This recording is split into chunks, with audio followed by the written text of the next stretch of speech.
vamos a evaluar, vamos a observar en qué medida la actividad de los contadores públicos en la dimensión de su campo, que está integrado por educación, por regulación, por mercados, tiene responsabilidades sobre esa crisis de la confianza que ha generado crisis de las economías y ha obstaculizado el desarrollo de diversas poblaciones.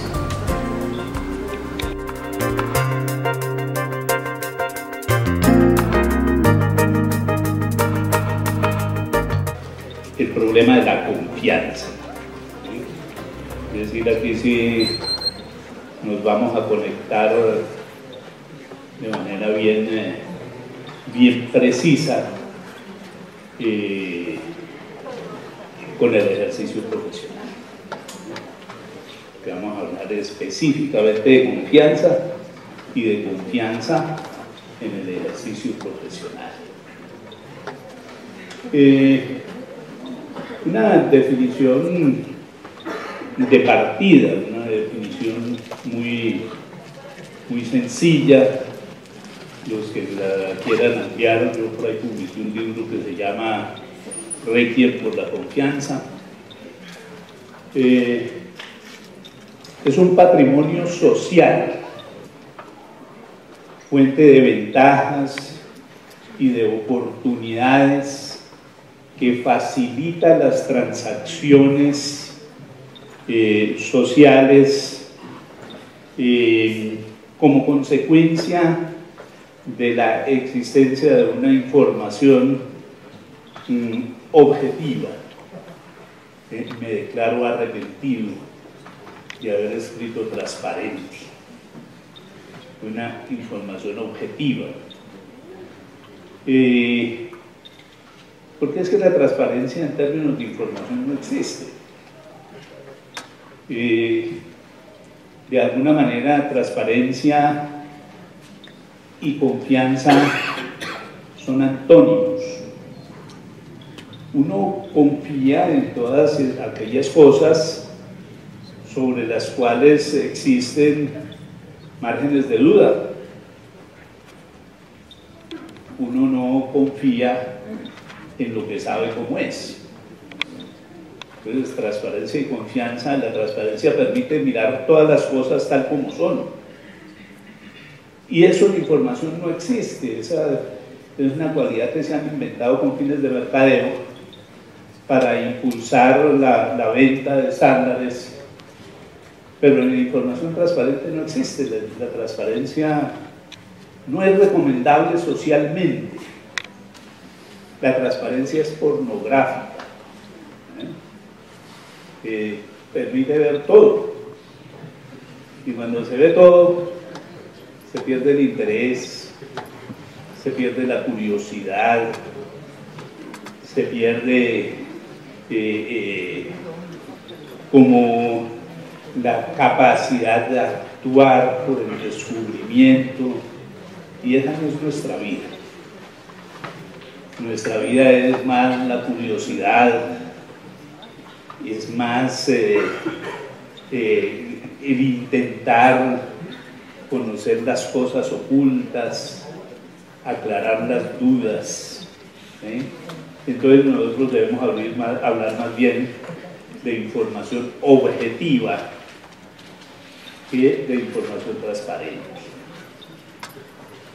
Los contadores públicos construimos confianza, y construimos confianza mediante dos mecanismos fundamentales.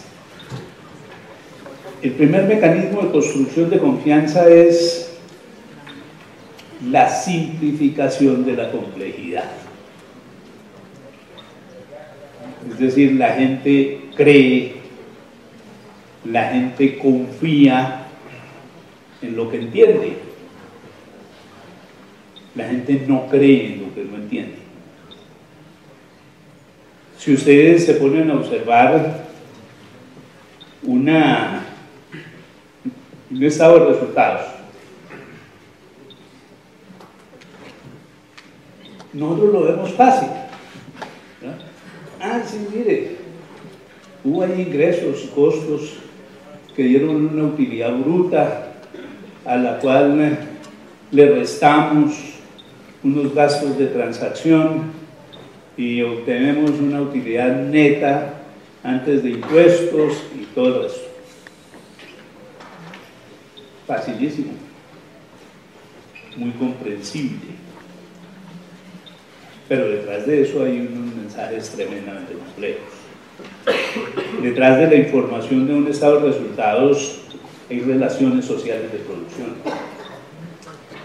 hay relaciones tecnológicas, hay relaciones de capital y trabajo, hay relaciones financieras, hay una gran cantidad de relaciones, porque pues los estados de resultados muestran actividades y esas actividades siempre son relacionales. Yo detrás de cada cuenta puedo colocar un agente social, y eso es tremendamente complejo.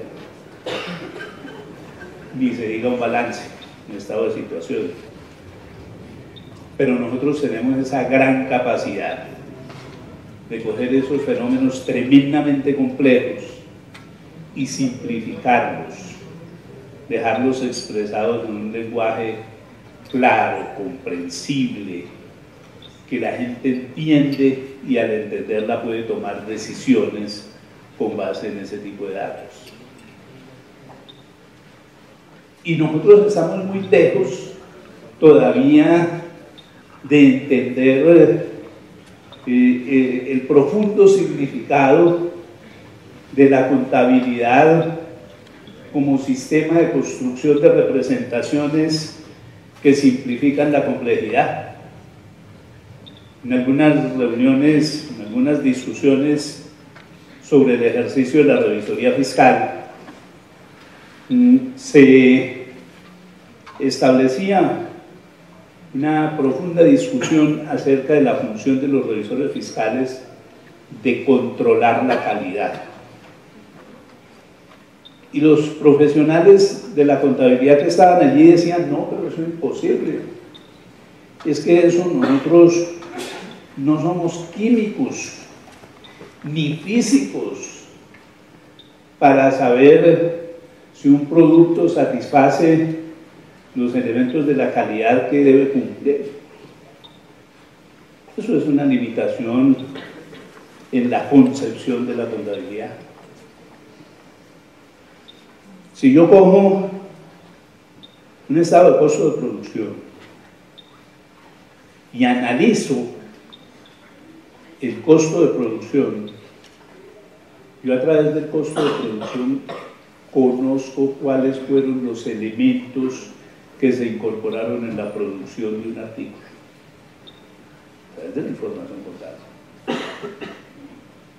Pero tengo que tener claro que es que la contabilidad representa fenómenos sociales simplificando la complejidad. Claro que yo puedo mirar ahí qué le echaron de qué a un producto y contrastarlo con los estándares de producción para saber si eso cumplió con esos estándares de calidad. Esa es una comprensión absolutamente necesaria que nosotros tenemos que tomar de la contabilidad. La contabilidad no es simplemente el problema financiero. La contabilidad construye representaciones sociales, representaciones tecnológicas, muchas otras cosas. Y la otra forma en que nosotros construimos confianza es por el incremento de la credibilidad. Ese incremento de la credibilidad emerge en la emisión de dictámenes o atestaciones sobre la información. La sociedad confía en que si un documento tiene ese dictamen o atestación del contador público es porque cumple determinadas condiciones. Y esas condiciones pueden ser condiciones determinadas por las reglas de construcción de los informes. Y en algunos casos, determinadas por la legislación. Cuando la firma del contador público incorpora la afirmación de que las transacciones allí representadas se realizaron, cumplieron con el ordenamiento jurídico y representan la realidad, entonces avanzamos al nivel de la fe pública, que es una figura jurídica. ¿Sí? Pero desde luego tenemos que aclarar, la fe pública se creó con el fin de darle valor probatorio a unos documentos, probatorio en procesos judiciales. Y lo que hace el sistema judicial es examinar hechos para establecer culpas o inocencias. Y los hechos son del pasado. Yo no puedo dar fe pública con base en pronósticos. Con base en pronósticos puedo construir confianza. Por ejemplo, confianza inversionista. Pero no dar fe pública. Ojo con eso, porque es que es una de las cosas que están en juego dentro del actual proceso de adopción de estándares internacionales de información financiera. Allí lo que se está jugando es la eliminación de la fe pública. Se mantiene la confianza inversionista, pero no la fe pública, y eso tenemos que tenerlo supremamente claro. Desde nuestra perspectiva contable, o desde nuestra perspectiva profesional, ¿cuáles son las causas de la crisis de la confianza? Entonces voy a plantear 4 posibles causas de la crisis de la confianza. Laxitud de las prácticas de auditoría. Ojo que no estoy hablando de revisoría fiscal. Y vayamos dejando claro que revisoría fiscal no es auditoría. Para nada es auditoría.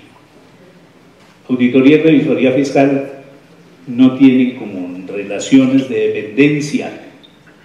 No es ni siquiera como algunos han dicho que la auditoría es una herramienta de la revisoría fiscal. No. Auditoría y revisoría fiscal tienen nortes distintos. Son 2 formas distintas de ejercicio profesional. Distintas. Segundo, la flexibilidad de la regulación contable. Ya hemos visto que la actual regulación contable no es regulación, sino es un marco de autorregulación. Tercero, el desvanecimiento de la responsabilidad. Ese sí que nos toca profundamente. Y cuarto, la relativación de la independencia. Entonces vamos a trabajar un rato mirando esas 4 causas de la crisis de la confianza. Empecemos por el problema de la auditoría. La auditoría es un examen, y voy a hablar específicamente de la auditoría financiera. Es un examen de los estados financieros para establecer la razonabilidad de sus contenidos. Claro, uno ahí tiene que empezar a hacerse preguntas que pueden resultar tremendamente complejas y que aparentemente no son complejas. ¿Qué es razonabilidad?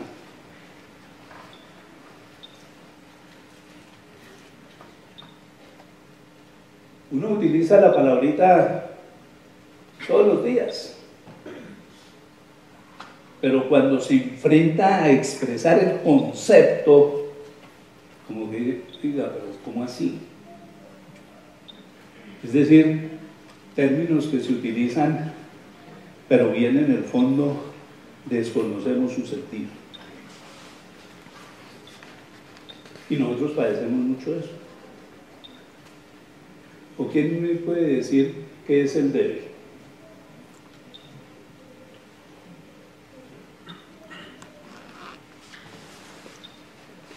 Todos los días lo usamos, ¿no? ¿Qué es el debe?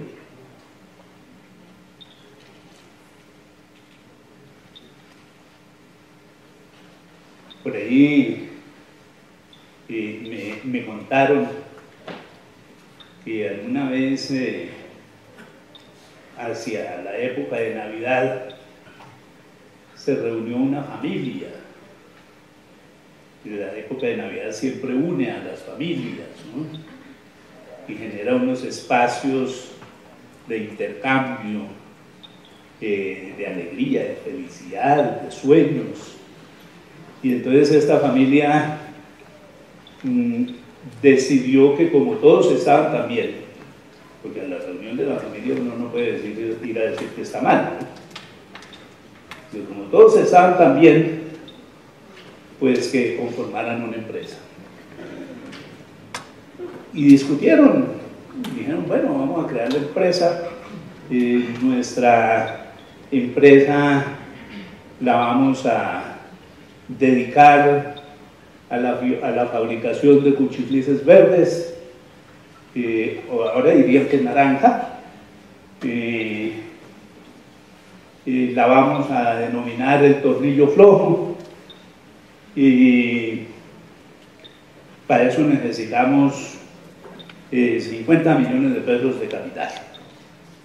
Cada uno puso su platica, se fueron a la notaría, porque querían hacer sociedad limitada y no ese simulacro de sociedad que llaman SAS, y salieron de firmar y dijeron, ya tenemos empresa. Y uno de los socios les dijo, no, señor, no tenemos empresa. ¿Cómo así? ¿Qué falta? Tenemos la cuenta, tenemos la plata, la escritura, falta el contador. Tenía razón, sin contador no hay empresa. Entonces me dijeron, listo, vamos a buscar un contador. Se buscaron un contador, un señor ya mayor de edad, y ese señor era un contador tradicional, ¿sí? Hacen su trabajo concentraditos allá, llevando los libros, produciendo los informes, todas esas cosas. Ese señor llevaba 15 años trabajando con esa empresa y al fin habló y le dijo a los socios, no, es que mire, esto ya no es una microempresa, esto ya es una pequeña empresa, esto ha crecido y yo ya solo no alcanzo, yo necesito que me den personal. Y los socios, muy comprensivos, dijeron, sí, tiene toda la razón. Le aumentaron la planta de personal en el 100%, le nombraron un auxiliar. El por ciento era uno, eran dos.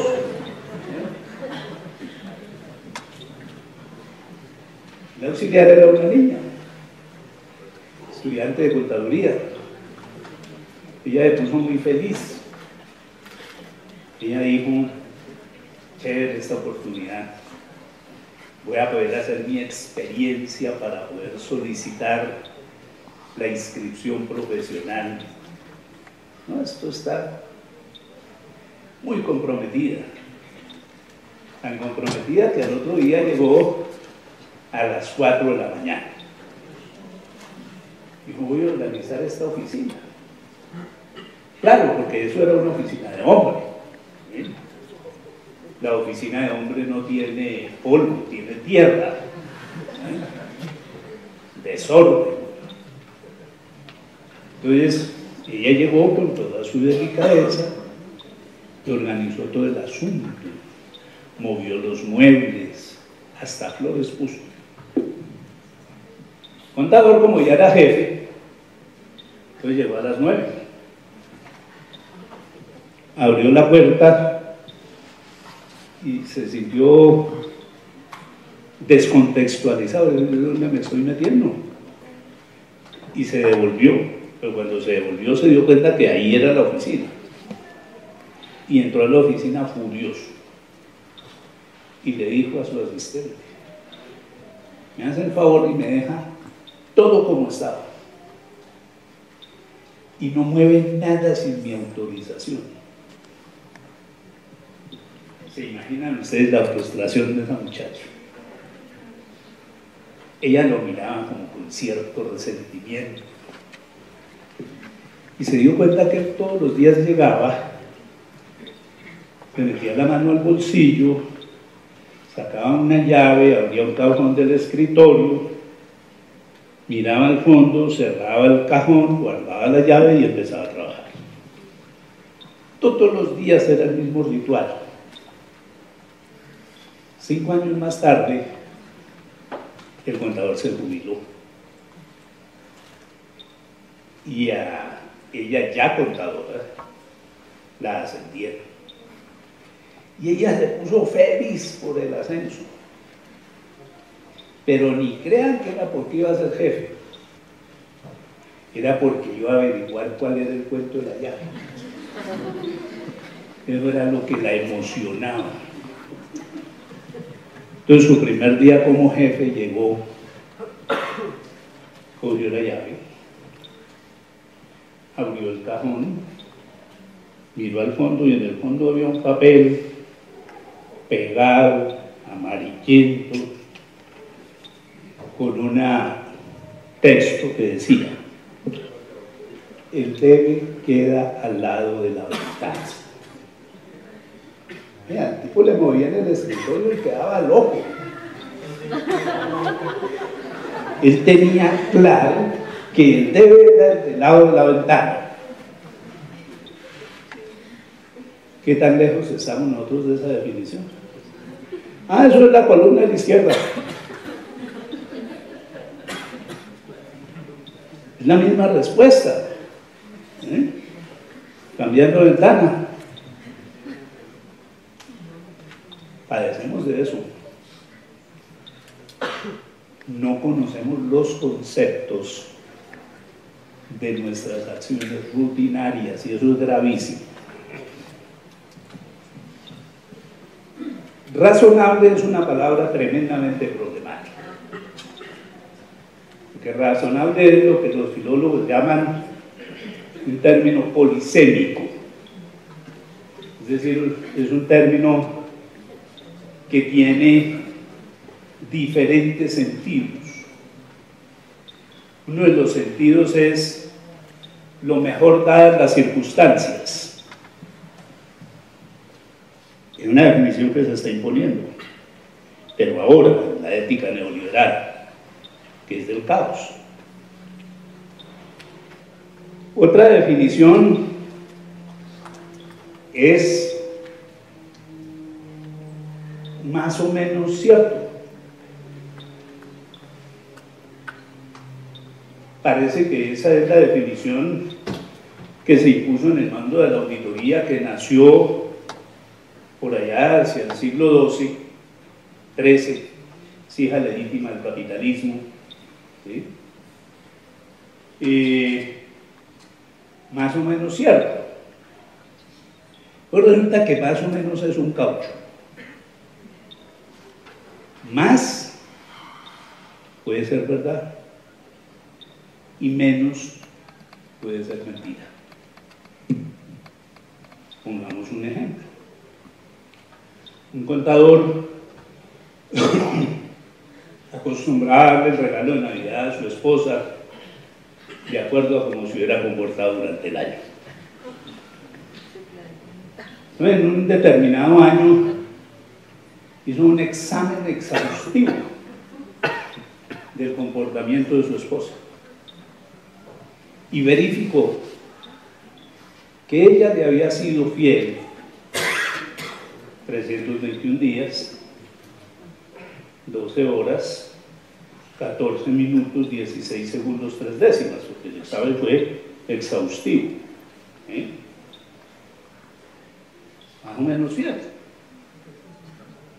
Más que menos. Razonablemente fiel. Pero fiel. Peligrosísima es la palabra.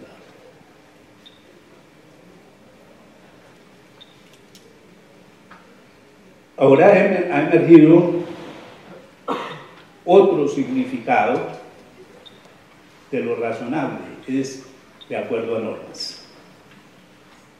Es más o menos el que está en los estándares internacionales de aseguramiento. Y, por ejemplo, en un dictamen, examinados los estados financieros que fueron elaborados de acuerdo con estándares, es coherencia con normas.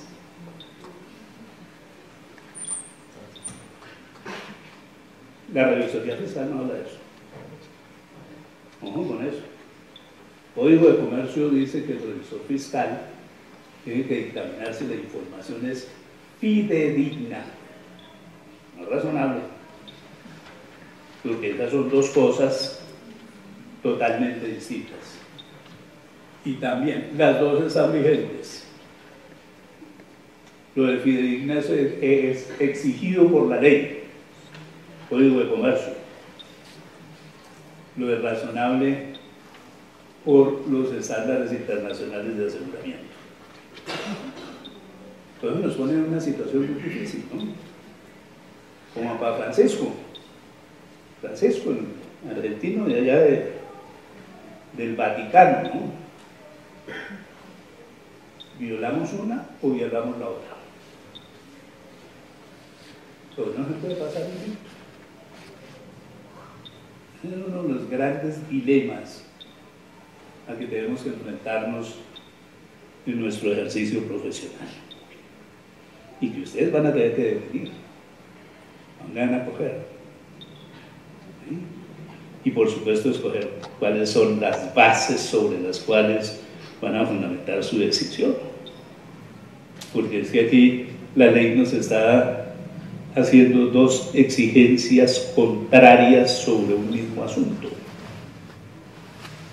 ¿Qué le hacemos ahí?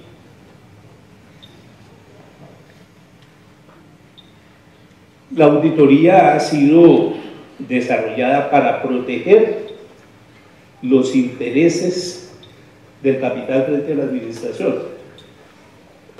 Eso es lo que dicen todos los textos de filosofía de la auditoría, aunque yo ya no lo creo. Yo creo que en las actuales condiciones del desarrollo de la economía, Marx debe estar arrepentido de sus planteamientos de las relaciones de capital y trabajo, cuando él decía que la gran explotación que se daba en la vida, en la actividad económica, era la explotación del trabajo por parte del capital a través de la plusvalía. El capital era el malo. Yo creo que ahora la información determina que es la defensa de la administración frente al capital. Y el capital ya no es el verdugo, el capital es la víctima. ¿O quiénes son los que han perdido plata en todas estas crisis? No los administradores, los capitalistas. Son reflexiones que tenemos que hacer. Se han presentado en el mundo del ejercicio de la auditoría una serie crisis dentro de las empresas que concentran el mercado. 12 primero, 8 por allá por los años 80, hoy quedan 4. ¿Y cómo ha sido el proceso? No hay sino que ir a una audiencia pública donde se vayan a contratar servicios propios de esas firmas para ver el nivel de bajeza con que argumentan en defensa de sus propuestas. ¿Por qué desapareció Arthur Andersen? Arthur Andersen hacía las cosas de manera diferente a Bryce, a KPMG, a Ernst & Young, ¿no? A Deloitte, ¿no? Hacen lo mismo. Pero Arthur tenía un problema. Había pasado de ser la 5ª firma en facturación en el mundo a ser la 2ª. Entonces ya no era bien vista. Y las otras 4 le cayeron encima. La crisis de la confianza que se desarrolla en el año 2000, 2001, tocó 625 empresas de los Estados Unidos. No fue el problema de él. 625 empresas. Y hay una paradoja. Todas auditadas por Arthur Andersen. Todos eran perfectos. Eso era una conspiración competitiva y hay que averiguar otras cosas distintas. La auditoría carece de oportunidad. ¿Por qué? Porque es posterior, mira las cosas después. Por eso la auditoría no es control. La auditoría es evaluación. No se puede controlar después. A nosotros nos han mentido con eso de que se puede controlar después. Por ejemplo, cuando a través de la publicidad nos dicen, hágale, no se preocupe, que para eso está la píldora del día después. No, como decía mi abuela, después del ojo afuera, piedras lleva. El control solamente puede ser preventivo o perceptivo, y la revisoría fiscal es control. Y con eso voy a hacer una segunda afirmación.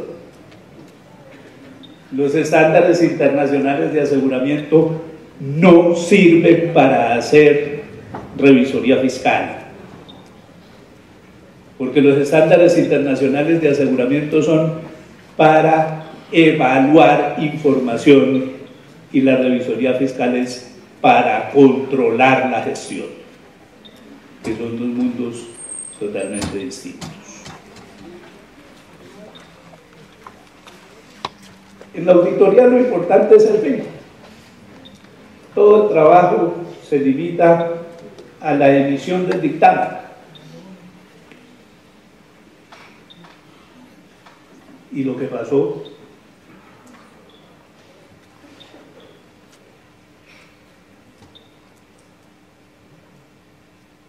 ¿por qué no miran las transacciones,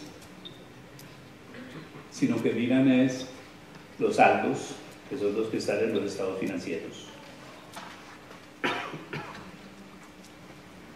¿La corrupción se puede detectar en los saldos? ¿O la corrupción hay que detectarla en las transacciones? Ojo. La auditoría no sirve para prevenir fraudes, ni para detectarlos, solamente para lamentarlos. Y en ese sentido surge una nueva contradicción con la revisoría fiscal. La auditoría, me refiero a la financiera, se reduce a lo financiero. Se reduce a lo financiero, a los flujos de dinero. El control es integral. Actúa sobre toda la gestión.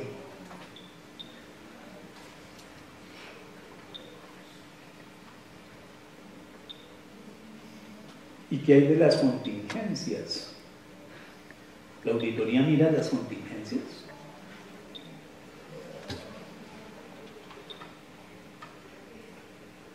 Si no están en los estados financieros, pues no las mira. Y finalmente la auditoría ha terminado dependiendo de la administración, sobre todo por aquello del establecimiento en los estándares internacionales de gobierno corporativo de los famosos comités de auditoría, que tienen como función aliviar las tensiones entre los dictámenes de los auditores y los intereses de la gerencia. Esos son problemas relacionados con esa laxitud de la auditoría. ¿Qué hay con la contabilidad? La contabilidad tiene problemas de significado. Imagínense ustedes que durante todos los grandes desarrollos de la contabilidad,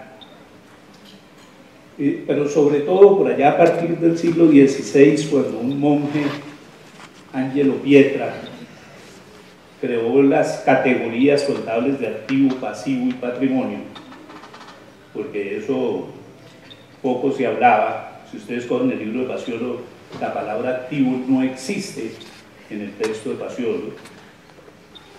El que la crea realmente es Angelo Pietra. Y el significado de activo es un bien o un derecho propio. Y entonces cambiaron la regulación de una manera absurda, es decir, una de las formas de generar ignorancia, desconocimiento de las cosas, es confundiendo las lenguas. ¿Ustedes se acuerdan de la famosa, el mito de Babilonia, la Torre de Babel, donde el hombre empieza a adquirir tal inteligencia que está construyendo una torre que va a llegar al cielo, que es la casa de Dios. Y entonces Dios dice, ¿cómo así? Esto sí es como muy igualados, ¿no? Se van a comparar conmigo. Vamos a impedirles que alcancen mi nivel. Y les confundió las lenguas. ¿En qué consistió ese cambio, esa confusión de las lenguas? En que se dejaron las cosas, pero se cambiaron las palabras. Hoy nos están haciendo como una torre de Babel a la inversa, para confundirnos, para que no podamos conocer profundamente el asunto, nos llevan a una nueva confusión de las lenguas. Pero esta vez al revés, conservan las palabras y cambian las cosas. Porque el concepto de activo que hay en estándares internacionales no es el concepto de activo. Eso está hablando de una representación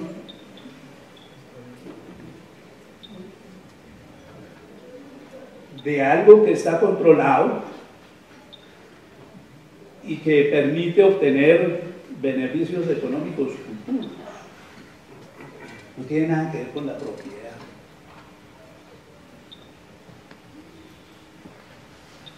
Es un concepto distinto, pero lo dejan como si fuera igual. Y eso en contabilidad nos está creando serias confusiones en la comprensión de los discursos contables. Son muy serias confusiones. se crean nuevas teorías del valor, muchas que giran alrededor del valor razonable, que llegaron y nos dijeron que eran el último desarrollo del pensamiento contable. ¿Cómo se escribe valor razonable en inglés? ¿Ah? Fair value. Cuando ustedes cogen y se leen un libro nuevecito, La ética de Nicómaco, de Aristóteles. Aristóteles creó el concepto de fair value para adelantar una discusión entre la economía y la prematística. Supremamente viejo.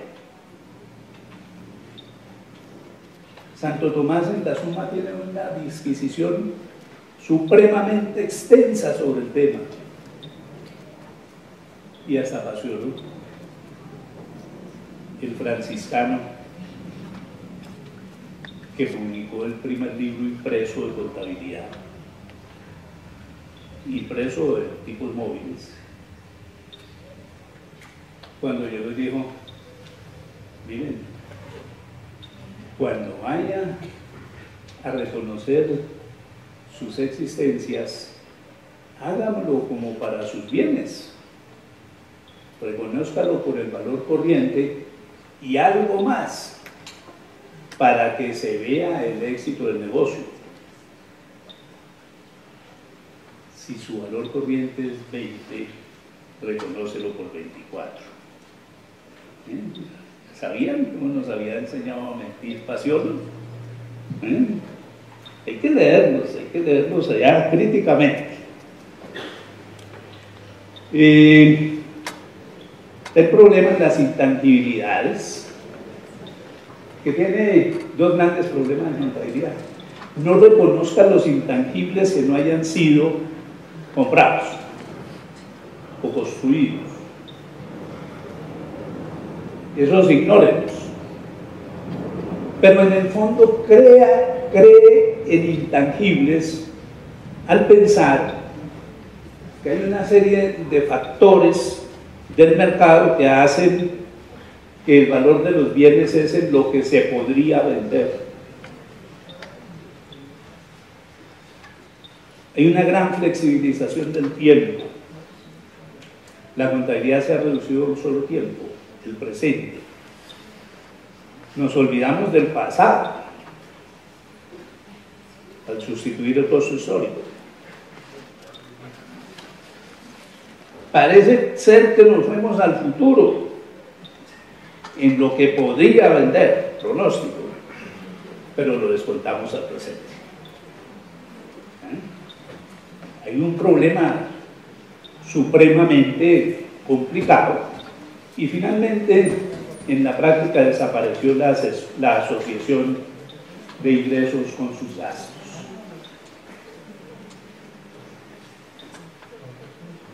La responsabilidad. Hay una evasión de la responsabilidad por estructura, por ejemplo, de los impuestos. Tomás, he examinado los estados financieros que son responsabilidad de la administración.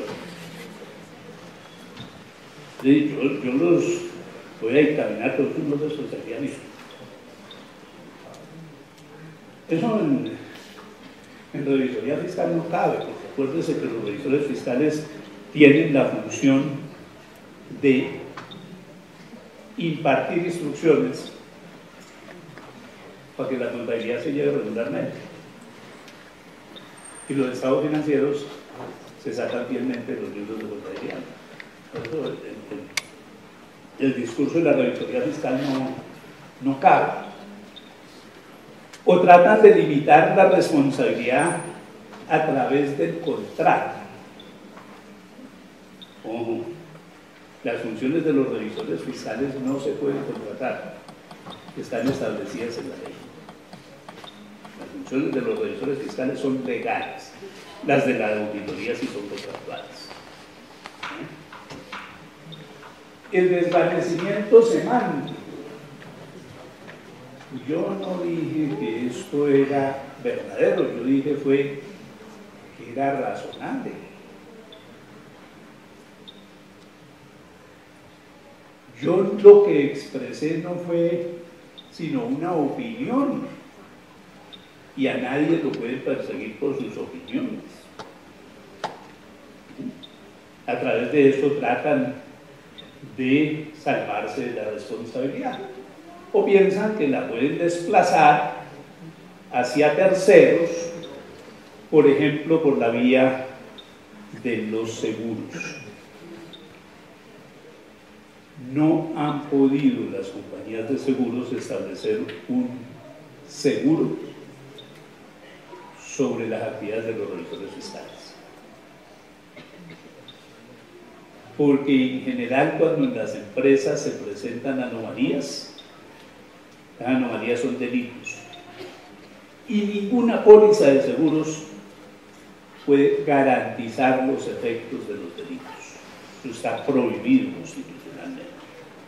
Pero ellos insisten en desplazar la contabilidad a través de garantías como los seguros. ¿Y qué hay de la independencia? Bueno, se está pretendiendo que el ejercicio de la contaduría ya no sea un problema de interés público, sino que sea un problema de satisfacción de las expectativas del cliente. Eso es lo que nos explica a nosotros por qué el concepto de independencia no aparece dentro de los principios establecidos en el Código de Ética para Contadores Profesionales, que lo dejan por allá por fuera para hablar exclusivamente en el mundo de la auditoría, pero al margen de la real independencia. Se promueve la contabilidad creativa, que es contabilidad creadora de valor. La contabilidad creativa no es mala. La que es mala es la contabilidad inventiva. Pero lo que pasa es que cuando hay contabilidad creativa nosotros debemos manifestarlo en nuestros informes. ¿Por qué se están utilizando determinadas formas de valoración? El sigilo. Ojo, por ahí todavía hay quienes afirman que en Colombia se acabó el secreto profesional. No es cierto. Se acabó el secreto profesional frente a las acciones delictuosas. Los revisores fiscales tienen la obligación de denunciar las operaciones, ojo, las operaciones, no los actos, de lavado de activos. Las operaciones que creen la posibilidad de que se está incurriendo en delitos contra la administración pública, contra el orden económico y social y contra la economía. Es obligación de denunciar. Eso no lo puede hacer sino la revisoría fiscal. La auditoría no lo puede hacer, porque no se llega después. Y mira saldos, no transacciones. Tenemos el problema de las puertas giratorias, donde hay personas que van pasando de la administración a la auditoría, del gobierno a la empresa privada, y eso implica unos grandes conflictos de interés. ¿Y qué es eso de las salvaguardas? Imagínense, salvaguarda es un procedimiento mediante el cual, cuando existen amenazas para el cumplimiento de los principios éticos, estos se pueden disminuir a un nivel aceptable. Eso es aceptado en el ordenamiento jurídico colombiano. ¿Acaso aquí las cosas no se rigen es por el derecho positivo desarrollado en el derecho penal, en el derecho disciplinario, en el derecho contravencional? Eso aquí no procede. Y finalmente, la independencia no se puede someter a concertación, aquello que hacen los famosos comités de auditoría. El revisor fiscal es independiente y eso implica que sus decisiones no están a concertación, no están a concertación.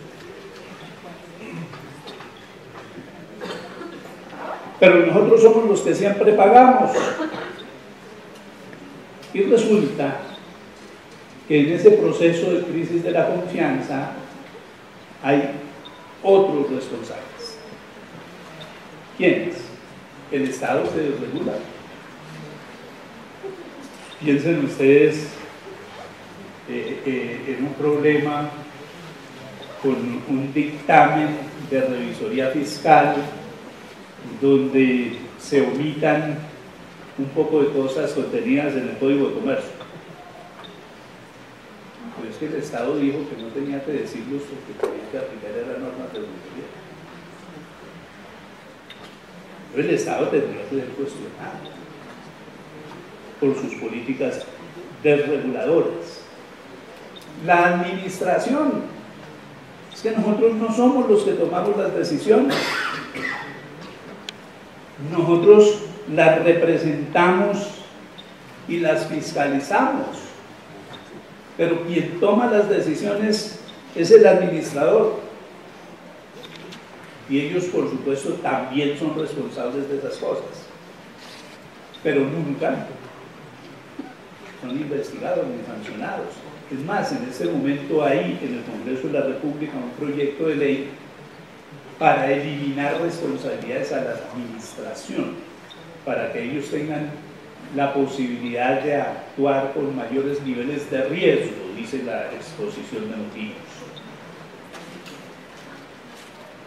Están los constructores de información, que somos los contadores, pero también están las calificadoras de riesgo. Están los corredores de valores, los analistas financieros y la banca de inversión, y por sobre todo los reguladores. Es que un contador, imagínense, le dice usted tiene que actuar con independencia, pero le meten un sistema regulativo donde le dicen tiene que actuar así. Piensa en un caso extremo. Un contador que trabaja para una firma. ¿Cuáles son las técnicas que debe aplicar ese contador? Las de la firma. ¿Es independiente? ¿Y por qué lo sancionan a él y casi nunca a la firma?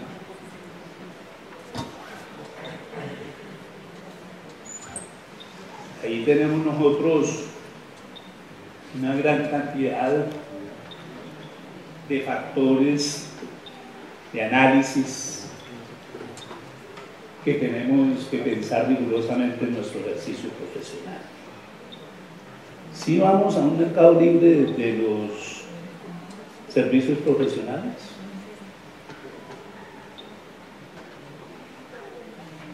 ¿hay administración de manos libres? Las empresas se volvieron ciudadanos corporativos, sujetos de derechos, pero de pocas obligaciones. La libertad corporativa no puede ser responsabilizada por la crisis. ¿Qué vamos a hacer nosotros en términos de ejercicio profesional con regulaciones paralelas? Estándares internacionales de información financiera en los famosos marcos técnicos, contabilidad forense de acuerdo a la regulación del Código de Comercio. Estándares internacionales de aseguramiento de la información de acuerdo a los nuevos marcos, o fiscalización de la administración, que es el enfoque desarrollado en el Código de Comercio. Esa regulación contradictoria genera un espacio de anomia. La concurrencia de normas obligatorias, contradictorias sobre un mismo asunto, genera la mutua eliminación de las normas y nos deja en un mundo de anomia. Son cosas que quedan ahí para la reflexión. Entonces, uno de los estándares éticos es cumplir las disposiciones